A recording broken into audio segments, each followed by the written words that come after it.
Morning all, and following on from the introduction to hybrid picking and the follow-up applications for lead playing with hybrid picking, now we're going to take it on to applications in hybrid picking for rhythm guitar playing. Now, this is a really handy technique to use because it gives you a picking hand a lot more independence than it would otherwise have if you only had a pick, and it also gives you the variance of having a pick, which you wouldn't have if you were playing purely fingerstyle, and it also saves you having to go down the route of wearing a thumb pick. So, have a look at some of these ideas in this and do apply them to your playing. I think you'll find it quite beneficial.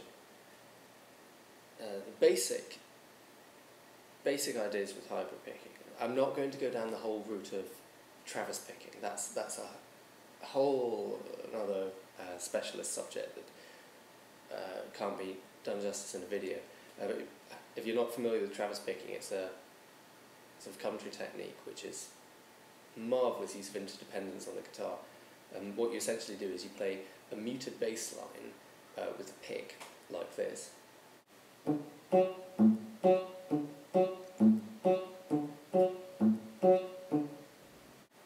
And you play a syncopated melody with the fingers like this. And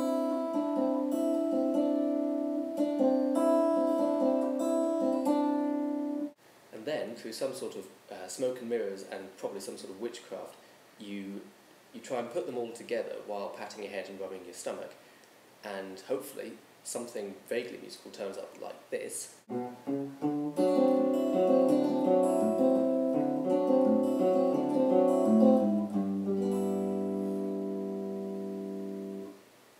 And then you're legally allowed to wear badges that say, "Start Travis picking now, ask me how."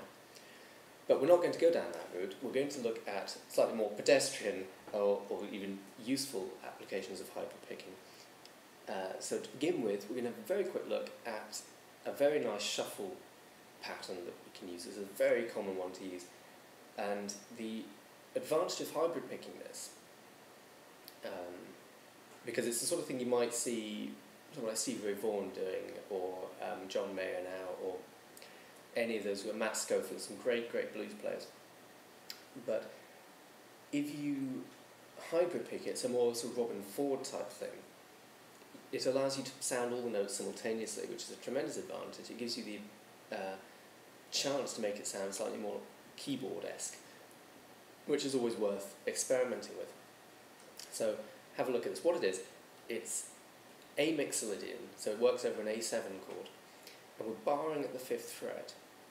We're hammering on to the 6th fret on the G string, which gives us our A7 chord, and then we have a second bar, but with the ring finger on the 7th fret. Then we add to that bar on the 8th fret of the B string. Okay, now a slowed down version of it looks like this.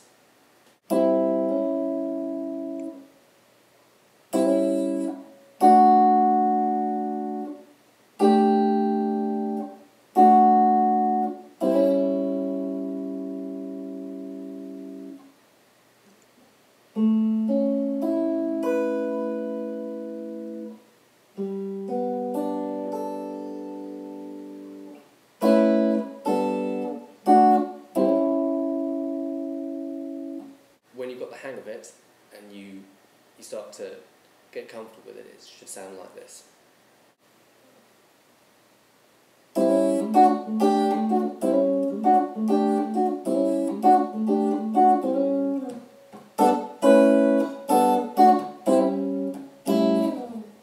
Now, some players have really taken this to quite advanced levels. I mean, someone like Brent Mason does absolutely phenomenal stuff. I mean, check out his track Hot Wired for some truly phenomenal picking. I mean, he's using a thumb pick for that, but in my mind I class that as hybrid picking. So you can play it with hybrid picking as well.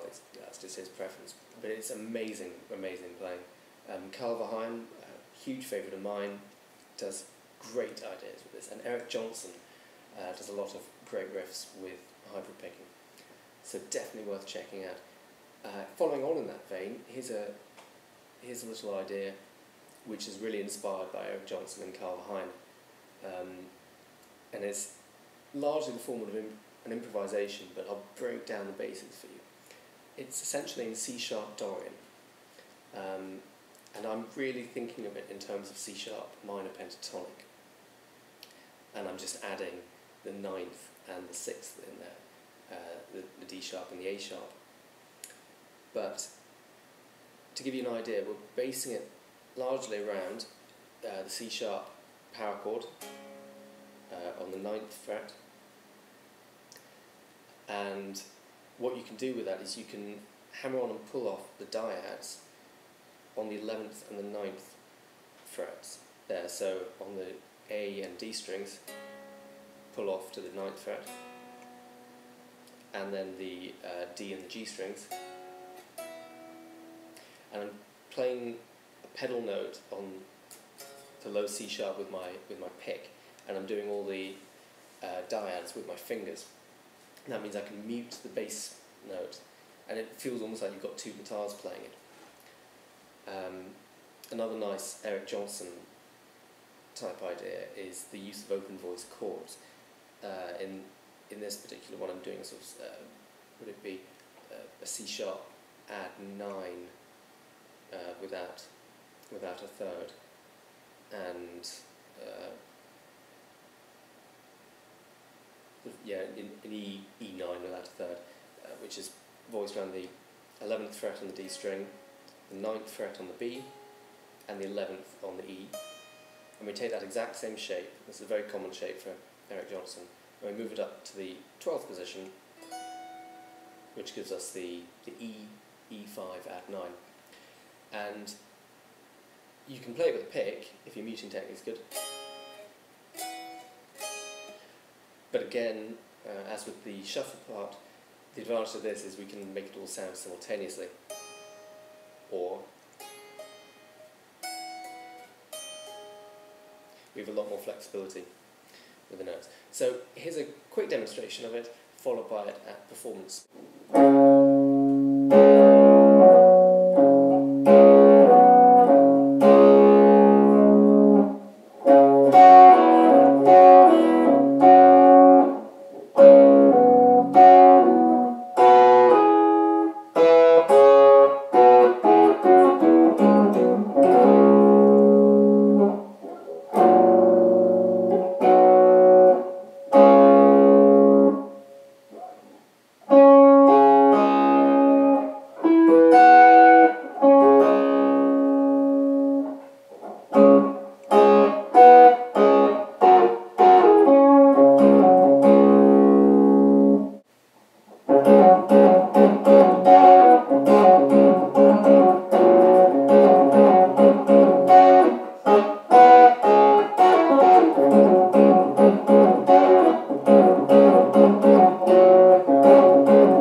Thank you very much for sitting through yet another applications video.